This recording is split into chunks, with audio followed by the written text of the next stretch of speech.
안녕하세요 여러분. 제가 벌써 캐나다 워홀 온 지 1년이 됐답니다. 그래서 캐나다 워홀 1년 기념 Q&A를 한번 찍어보려고 합니다. 질문들은 제 친구들에게 물어봐달라고 부탁해서 친구들이 해준 질문들을 바탕으로 한번 Q&A를 찍어보겠습니다. 첫 번째 질문. 워홀 계기 그리고 워홀 추천하는지. 사실 저는 계기는 거창한 목표나 생각을 가지고 신청을 한 거는 아니었고 그냥 해외 생활을 해보고 싶고 또 해외 생활에 대한 궁금증이 커졌어서 신청을 해서 왔고 아마 장기간 미국 여행을 갔던 게 조금 계기라면 계기이지 않을까 싶습니다. 그때 미국 가서 이제 거기서 생활하는 가족들이나 분들의 삶을 이제 보니까 또 새롭기도 하고 그러다 보니 또 궁금해지지 않았나 싶고요. 그리고 결과적으로는 너무 잘한 선택이라고 생각합니다. 왜냐면 일단 저는 한국에서는 독립해본 적이 없거든요. 자취를 해본 적도 없고 기숙사에 살아본 적도 없고 항상 캥거루족으로 살아왔는데 한국에 있었다면 안 했을 그런 독립 그리고 한국에 있었다면 당연히 엄마 아빠가 집 구하는 거나 뭐 이사하는 거나 이런 것도 다 도와줬겠죠? 근데 그런 것도 다 나 혼자 해볼 수 있는 어쨌든 독립의 경험이 됐다 보니까 해외살이라는 것도 있지만 독립이라는 그 과정을 통해서 좀 성장한 것도 있는 것 같아요. 그래서 너무 잘한 선택이라고 생각하고 그리고 또 그런 이유에서도 워홀을 추천합니다. 물론 저는 이제 독립에 포커싱을 해서 성장했다고 표현을 했지만 독립뿐만 아니라 사실 해외 생활이라는 새로운 환경에서 새로운 경험들을 하고 더 넓은 세상을 바라보면서 얻는 것들이 정말 많다는 걸 많이 느꼈기 때문에 너무너무 추천하고요.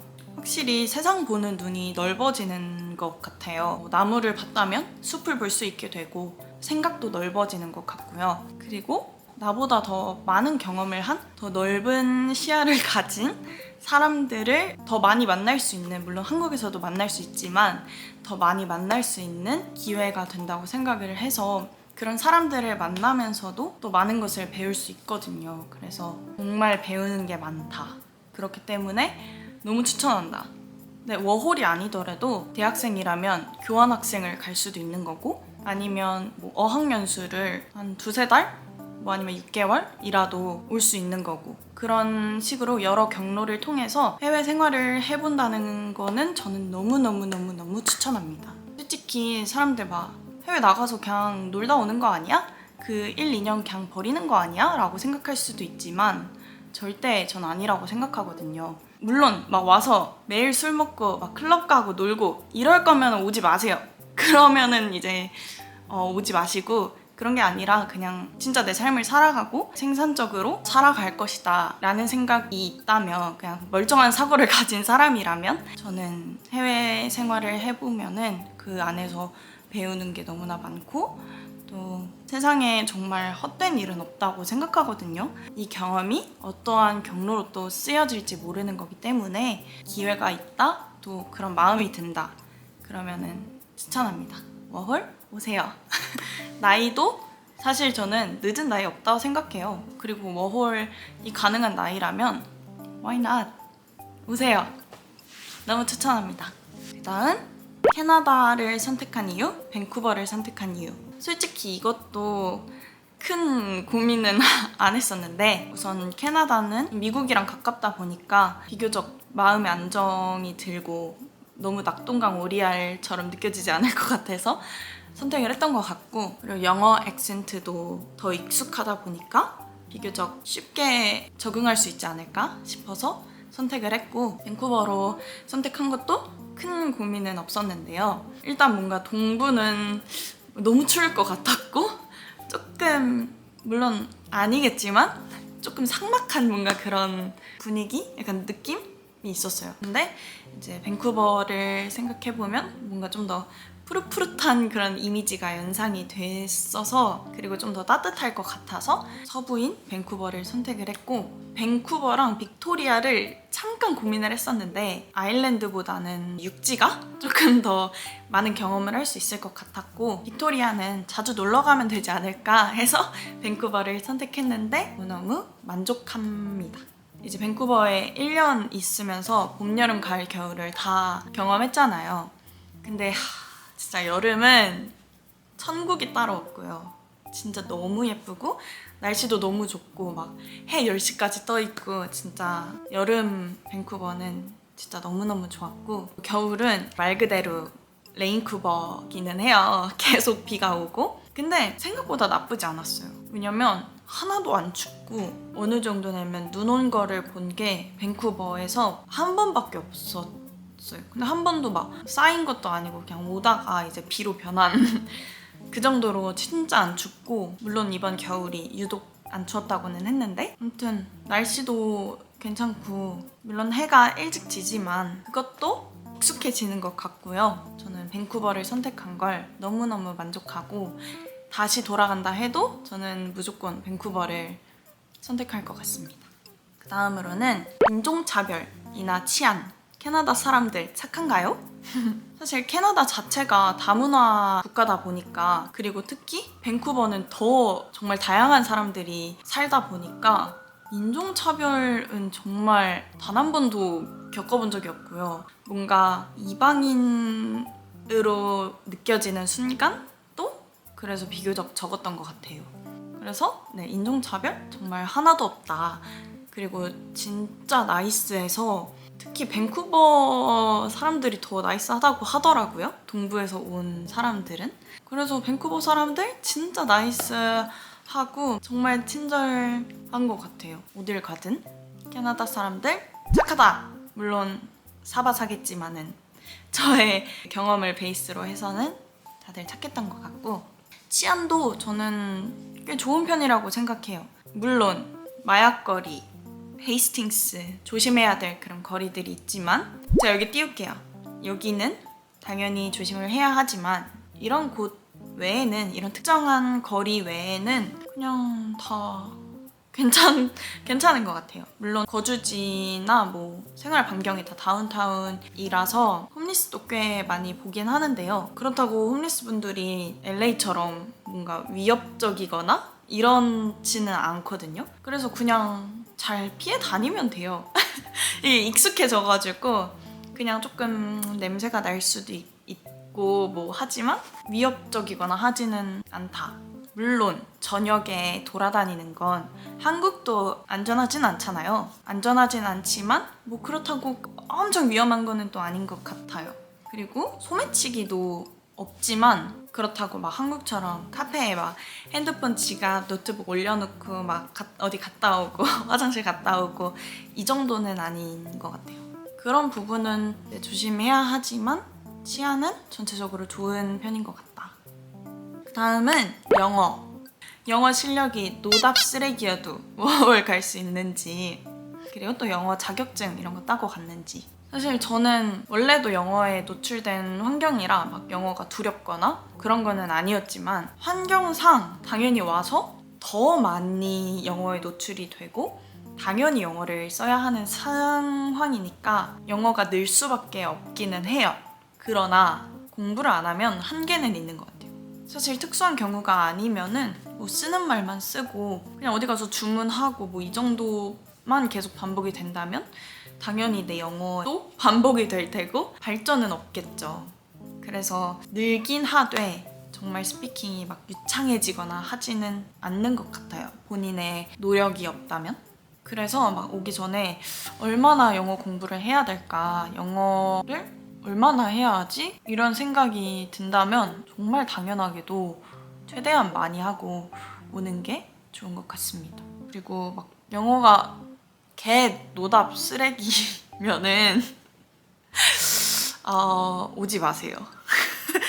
이게 솔직히 저는 한국에서 기본 교육 과정을 마쳤다면 개 노답 쓰레기는 아닐 거라고 생각해요. 그래도 기본 Hi, how are you는 할 수 있고 근데 그런 게 아니면은 뭐 ABCD도 모른다면 안 오는 게 맞다고 생각하고요. 괜히 와서 너무 고생할 것 같고 주변 사람들이 더 다 챙겨줘야 하는 게 너무 힘들고 고생이지 않을까 싶어서 개 노답 쓰레기면 워홀을 비추하고요. 그치만 웬만해서는 그 정도는 아닐 거라고 저는 생각하기 때문에 기본은 아는 사람이라면 최대한 영어에 나를 노출시키고 와서 또 이제 성장해 나가는 게 좋을 것 같다라고 생각합니다. 누구나 기본 할 수 있으면 올 수 있다.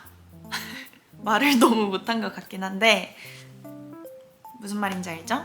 그리고 영어 자격증, 영어 관련 자격증은 안 따고 왔습니다. 자격증 자체도 뭐 여기서 쓸 수 있는 자격증은 국제 바리스타 자격증이랑 ECA 자격증만 가져왔었는데 오히려 와서 테솔 자격증을 취득한 상태입니다. 근데 사실 여기서는 어쨌든 커뮤니케이션을 영어로 하니까 어느 정도 얘기를 해보면 그 사람의 영어 레벨을 파악할 수가 있잖아요. 그렇기도 하고 여기는 자격증, 뭔가 증명할 수 있는 그런 증, 문서보다는 그 사람의 실제 경험, 그런 실무를 더 중요하게 생각을 하거든요. 그래서 굳이 막 준비해올 필요는 없을 것 같습니다.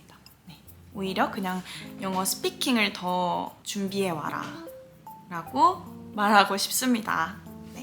그 다음은 저의 해외 취업, 취업 경로, 그리고 꿀팁에 대해서 이야기를 해보려고 하는데요. 저는 지금 모 회사에서 마케터로 근무를 하고 있는데 한국에서 경력이 있느냐 하면 0이에요, 0. 근데 어떻게 취업을 했느냐? 우선 저의 취업 경로를 짧게 얘기를 하자면 제 유튜브를 보시고 처음에는 협업건으로 만나서 미팅을 했었어요. 근데 그러다 보니까 저를 좋게 봐주셨고 또 어떻게 타이밍이 잘 맞아서 근무를 하게 된 케이스거든요. 정말 특이한 취업 경로긴 하죠. 근데 어쨌든 유튜브가 제가 이제 편집 툴을 다룰 수 있다는 그런 포트폴리오가 되어주기도 했고 또 저는 한국에서 연기를 해오면서 중간에 작은 사업도 하고 뭐 이것저것 여러 가지 많이 했었는데 그런 저희 다양한 경험들을 좋게 봐주셔서 이렇게 근무까지 할 수 있게 된 것 같아요. 그러면서 생각이 든 게 정말 뭐든 주어진 거에 열심히 하면 정말 생각지 않은 경로로 또 생각지 않은 길이 열릴 수 있다라는 거를 정말 많이 깨달은 것 같아요. 모든 것엔 다 뜻이 있다. 이렇게 언젠간 활용이 될 때가 있다라는 것도 많이 생각했던 것 같아요. 그래서 정말 주어진 일에 최선을 다하고 또 자기 PR 시대잖아요. 저도 이렇게 유튜브로 어떻게 보면 자기 PR을 하고 있는 거고 뭐가 됐든 적극적으로 임하면 다 알아봐 주는 것 같아요. 결국엔. 실제로 저희 회사는 아니지만 어떤 분은 스레드 있잖아요. 스레드를 통해서 취업하신 경우도 있다고 하고 저도 이렇게 유튜브로 취업을 했고 하다 보니 정말 자기 PR 하는 게 할 수 있다라는 것을 보여주는 게 중요한 것 같습니다. 그리고 꿀팁을 제가 감히 줄 수 있는지는 모르겠지만 여기에서 이제 있으면서 본 바로는 공고 사이트도 정말 당연히 중요한데 시간적 여유가 된다면 인맥을 쌓을 수 있는 그런 곳을 많이 가는 게 좋은 것 같아요. 사실 캐나다는 인맥이 정말 중요한 나라거든요. 이건 저도 느꼈고 또 여기서 그냥 나고 자란 사람들도 얘기를 해주는 게 인맥이 진짜 중요하다라고 이야기를 해줘요. 그래서 정말 통해 취업을 하는 경우도 많고 물론 저는 잡을 구한 후에 그런 모임에 이제 나갔었는데 거기서도 확실히 이제 업무적인 커넥션이 많이 생기더라고요. 여튼 세상에 정말 다양한 경로가 내가 생각지 못한 그런 경로들도 정말 많다 보니 내가 관심 있는 분야가 있다면 그 분야의 사람들을 만날 수 있는 그런 자리에도 많이 나가보셔라. 그게 정말 중요한 것 같습니다. 왜냐? 캐나다는 인맥이 중요하니까. 인맥 늘리는 거 진짜 중요한 것 같아요. 그리고 이제 오피스 잡이 아닌 카페나 레스토랑, 뭐 리테일샵 이런 곳에 구직을 원하시는 분들이 있을 수도 있잖아요. 그래서 이제 레주메 드랍 관련해서도 이야기를 해보자면 저도 처음에 왔을 때는 유튜브에도 많이 남아있지만 카페 일을 구하려고 레주메 드랍을 막 다녔었어요. 레주메 드랍 어떻게 해요? 라고 생각할 수 있는데 저도 막 진짜 어떻게 하냐 이거 그냥 한국에서 알바모 그냥 띡 보내면 되는데 어떻게 하나 했는데 그냥 하면 돼요. 하면 해. 진짜 그냥 무작위로 가다가 괜찮아 보이는 카페 있다? 들어가서 내면 돼요. 혹시 너네 사람 뽑니? 나 일 구하는데 레주메 드랍해도 될까? 하고 주고 아니면은 이제 인디드에 공고 올라와 있는 곳을 보면은 인디드에서도 내고 가서 나 인디드에서도 지원하긴 했는데 레주메 직접 내고 싶어서 왔어 하면서 이제 내기도 하고 확실히 사이트 제출보다는 이제 가서 내는 게 인터뷰까지 이어질 확률이 더 높은 것 같고요. 저도 그렇게 해서 카페에 2번 트라이얼을 했었는데 물론 그 과정 안에서 이렇게 취업이 되어가지고 그만두기는 했지만 어쨌든 저도 레주메 드랍을 해서 트라이얼을 할 수 있게까지 기회를 얻었었으니까 정말 누구라도 여러분들도 레주메 드랍하고 또 아까 말했던 자기 PR 열심히 하시면 좋은 곳을 구할 수 있을 거라고 생각을 하고요. 근데 이제 현실적으로 보자면 저는 한국에서 카페 경력은 정말 많았거든요. 그리고 바리스타 자격증도 있고 근데 이제 캐나다에서의 경력은 없잖아요. 캐나다에서 카페 알바 경험 이런 거 없다 보니까 한국만큼 잘 구해지지는 않았던 것 같아요. 한국에서는 진짜 내가 원하는 곳 다 구했었거든요.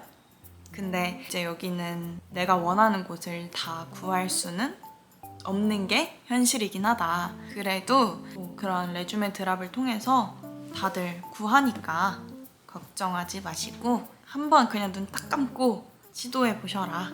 걱정 마시고 부딪혀 보십시오. 부딪혀 보십시오. 다음 이제 렌트에 대해서 이야기를 해볼 텐데요. 저도 처음에 궁금했었거든요. 집 구하는 거. 초반에는 이제 룸 렌트를 해서 살았었고 지금은 이제 전체 렌트를 해서 그냥 단독으로 살고 있는데 초반에 룸 렌트 구할 때는 한국에서 구해서 와가지고 저는 한인 커뮤니티를 통해서 구했었어요. 그리고 전체 렌트 여기 지금 살고 있는 집은 매물 나와 있는 거 보고 에이전시랑 컨택해서 집을 구했고요.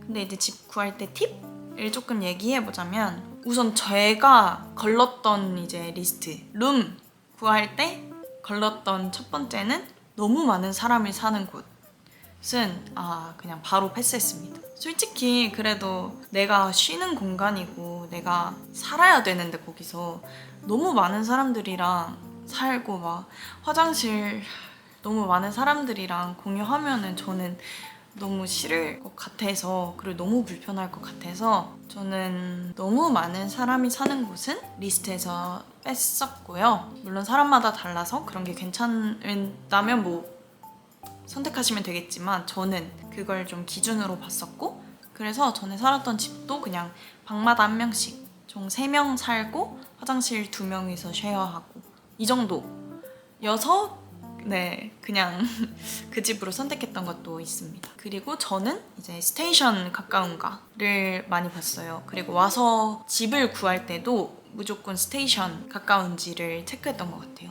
왜냐면 여기 당연히 버스도 다 있긴 한데 아무래도 버스는 거리 상황에 따라서 변수가 많고 이제 저도 버스를 정말 안 타는데 가끔가다 한 번씩 타면은 홈리스 분들과 같이 타면 오는 냄새와 그 찝찝함이 너무 싫어서 저는 무조건 그냥 스테이션 가까운 곳을 찾아봤던 것 같아요. 그리고 이제 룸렌트 구할 때 비용이 터무니없이 높은 곳은 피하십시오. 사실 이거를 한국에서는 모르잖아요. 어느 정도 시세인지도 모르고 그냥 캐나다 물가 높다고 했는데 비싸구나 그냥 이렇게 생각하고 계약하고 오시는 분들이 있더라고요. 근데 와서 보면 정말 터무니없이 올려놓은 룸렌트들도 많아서 그런 곳들은 피하셨으면 합니다. 그래서 제가 다른 언니들이랑 한번 평균 룸렌트 값을 좀 적어봤거든요.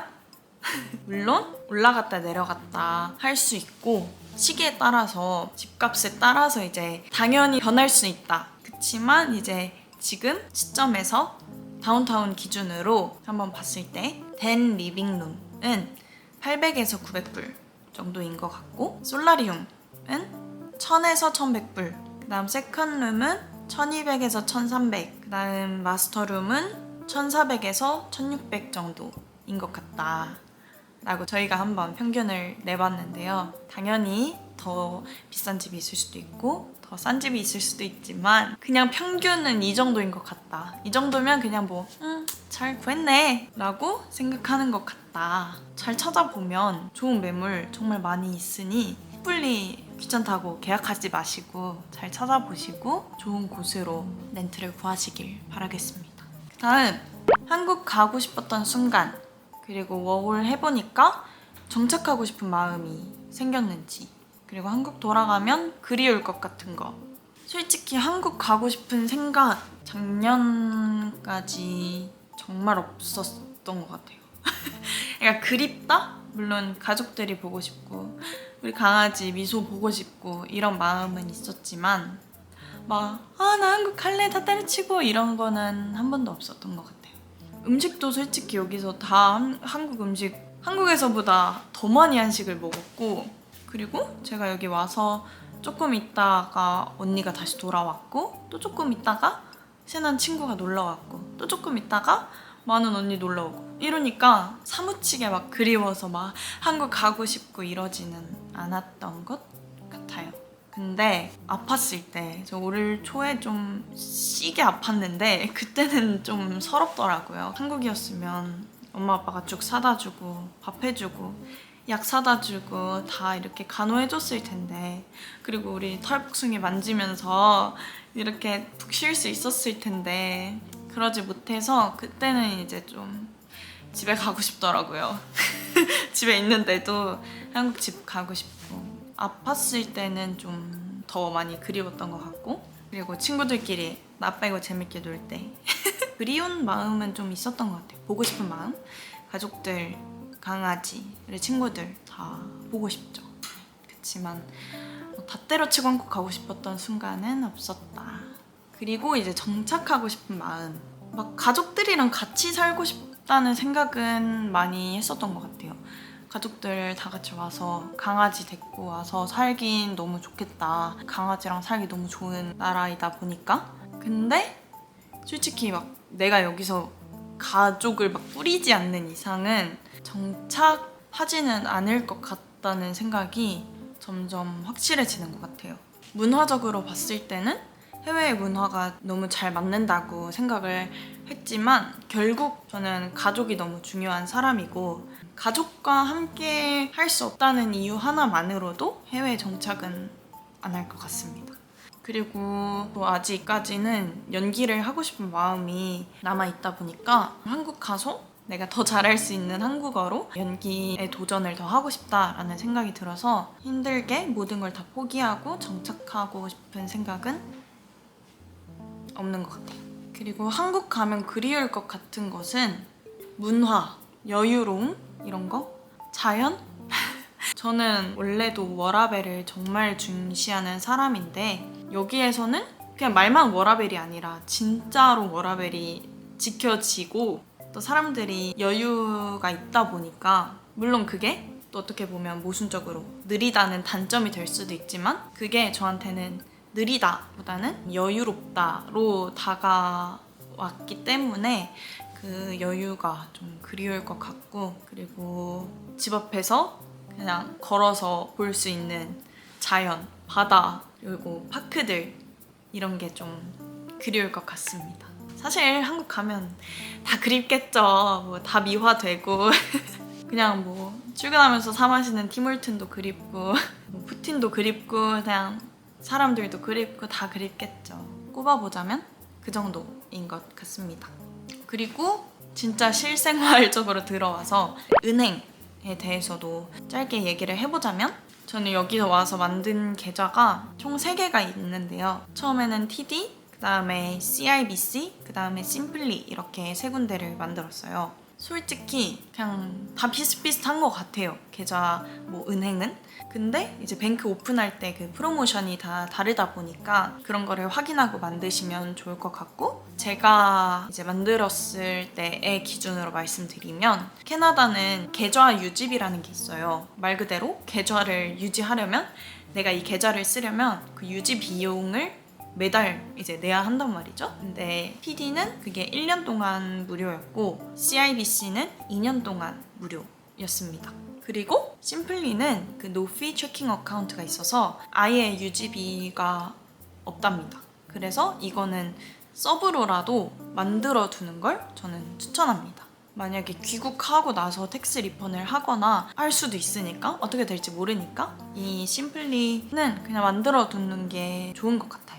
그리고 만약에 영어가 걱정된다, 뭔가 은행 업무 할 때 영어가 걱정된다 하시면 그냥 한인텔러 요즘엔 다 있거든요. 인터넷으로 원하는 뱅크에 한인텔러 이제 예약하고 가서 만드시면 되고요. 계좌 개설할 때 막 친구 링크 통해서 하면은 크레딧 그냥 무료로 받으실 수 있거든요. 저도 그렇게 해서 만들었기 때문에 그 링크 제가 아래에 더보기란에 남겨놓겠습니다. 다음, 워홀 와서 해본 가장 특별한 경험. 워홀 와서 정말 다양하고 특별한 경험을 많이 했지만 그 중에서도 저는 삐지 촬영했던 게 제일 특별하지 않나? 라고 생각을 합니다. 작년에 제가 유튜브에는 담진 않았지만 모 미국 시리즈의 백그라운드 촬영을 한 적이 있어요. 삐지긴 하지만 그래도 어쨌든 해외 현장을 가까이서 볼 수 있는 기회이고, 사실 흔한 기회가 아니잖아요. 내가 여기에 캐나다에 있기 때문에 얻을 수 있는 기회였고, 또 배우로서의 시야도 넓어질 수 있는 기회가 됐다고 생각을 해서 너무너무 특별한 경험이었다고 생각합니다. 그래서 그때 승무원 역할이 주어져서 그래서 막 유니폼 입고 머리 찔끔 묶고 메이크업 받고 촬영을 했던 기억이 있습니다. 다음, 팀홀튼 최애 메뉴. 팀홀튼, 오늘도 팀홀튼 마셨는데요. 솔직히 진부할진 몰라도 겨울엔 더블더블, 여름엔 아이스캡인 것 같아요. 너무 진부할 수도 있으니까 하나씩 더 추가해보자면, 겨울에는 프렌치 바닐라. 정말 달달한 커피 좋아하면은 무조건 좋아하실 거고요. 그리고 여름에는 제 취향이긴 한데 블랙베리 유즈 프로즌 퀀처. 약간 불량식품 느낌도 나면서 초딩 입맛들 좋아할 프로즌 퀀처인데요. 너무 맛있게 먹어서 추천합니다. 그리고 워홀 전 준비하면 좋은 거, 그리고 안 챙겨와서 아쉬운 거. 워홀 전 준비하면 좋은 거는 영어와 돈? 솔직히 말하면 그 두 개인 것 같아요. 영어는 사실 잘하면 잘할수록 당연히 더 많은 기회를 얻을 수 있고 더 많은 걸 경험할 수 있으니까 좋은 것 같고, 돈 또한 그렇다고 해서 막 너무 많은 돈이 필요한 건 아니지만 그래도 어느 정도 초반에 여유롭게 여행도 하고 여유롭게 일을 구하기 위해서는 당연히 돈도 준비하면 좋은 것 같아요. 네. 그치만 둘 중에 뭐가 더 중요하냐라고 했을 때 저는 영어인 것 같아요. 돈을 많이 못 모은다? 영어라도 준비하자. 그러면 또 와서 조금은 더 수월하게 잡을 구할 수 있겠죠? 그 다음에 안 챙겨와서 아쉬운 거는, 저는 사실 진짜 다 챙겨왔거든요? 바리바리스타로 왔고 또 언니가 올 때도 정말 많이 들고 왔고 해서 정말 다 챙겨왔지만 돌아간다면 저는 전기장판까지 챙길 것 같아요. 사실 여기서 구할 수 있어요. 전기장판 살 수 있고 뭐 아마존에서도 시킬 수 있고 한인마트에서도 살 수 있고 한데, 그냥 원래 쓰던 거 있으니까, 그리고 만약 캐리어 자리가 남는다면 그냥 들고 올 것 같아요.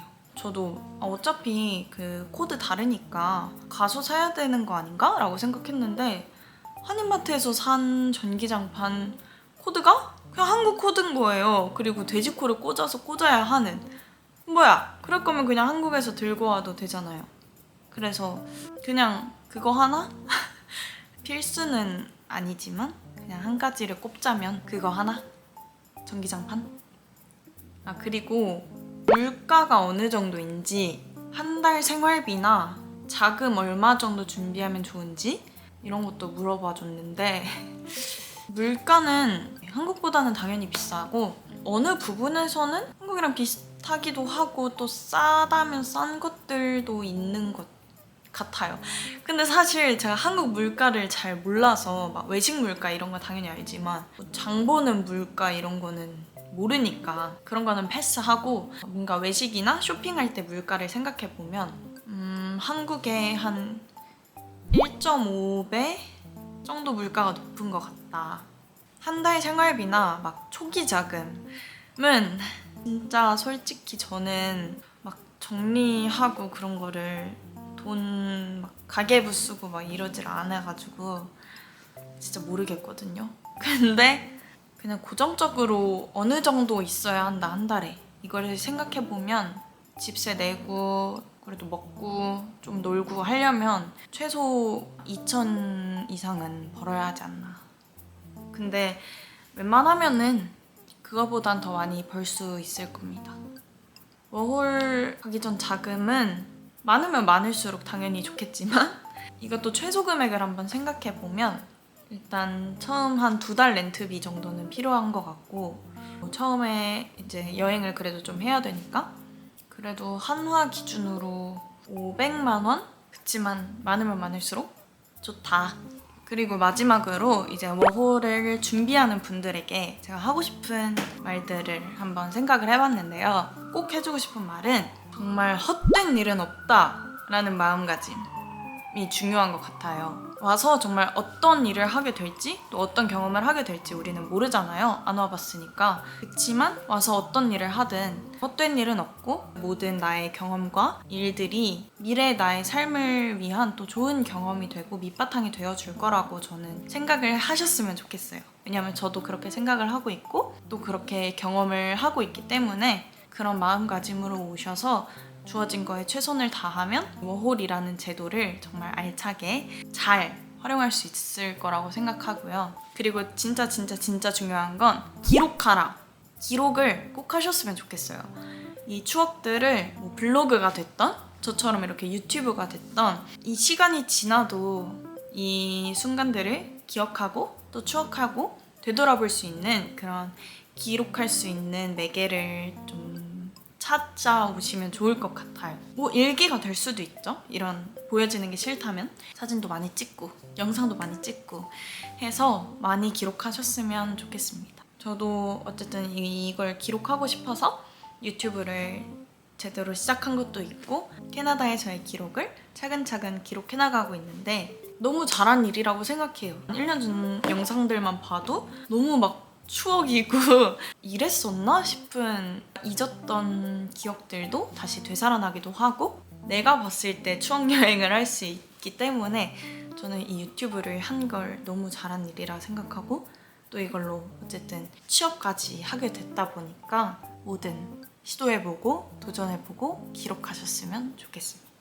네, 이렇게 정말 긴 Q&A를 한번 찍어봤는데요. 말하고 싶은 게 너무 많아서 제 생각들이 잘 전달이 됐는지 잘 말을 했는지 모르겠지만 그럼에도 도움이 되었으면 좋겠고 저도 처음에 올 때 궁금한 것도 많았고 살고 있는 사람들은 또 어떻게 사나 어떻게 생각하나 이런 것도 궁금했던 것 같아서 한번 담아봤으니 한 분에게라도 도움이 되었으면 좋겠습니다. 아무튼 이렇게 Q&A는 끝이고 혹시나 더 궁금한 게 있다면 댓글에 남겨주시면 제가 성심성의껏 잘 답변을 달아드릴게요. 그리고 워홀 준비하시는 분들 화이팅이고 이제 출국하실 분들 있다면 또 화이팅이고 고민하는 분들 계시다면 고민할 시간에 정말 하나라도 더 시도해보고 도전해보고 해보는 게 저는 좋다고 생각을 해요. 그러니까 두려워하지 마시고 도전해서 또 멋진 여러분의 삶을 살아갔으면 좋겠습니다. 내 인생 남이 살아주는 거 아니고 남 인생 내가 살아주는 거 아니다. 내 인생 내가 잘 선택해서 잘 살자. 앞으로 저의 남은 캐나다에서의 일상도 여정도 많이 지켜봐 주시고 응원해 주셨으면 좋겠습니다.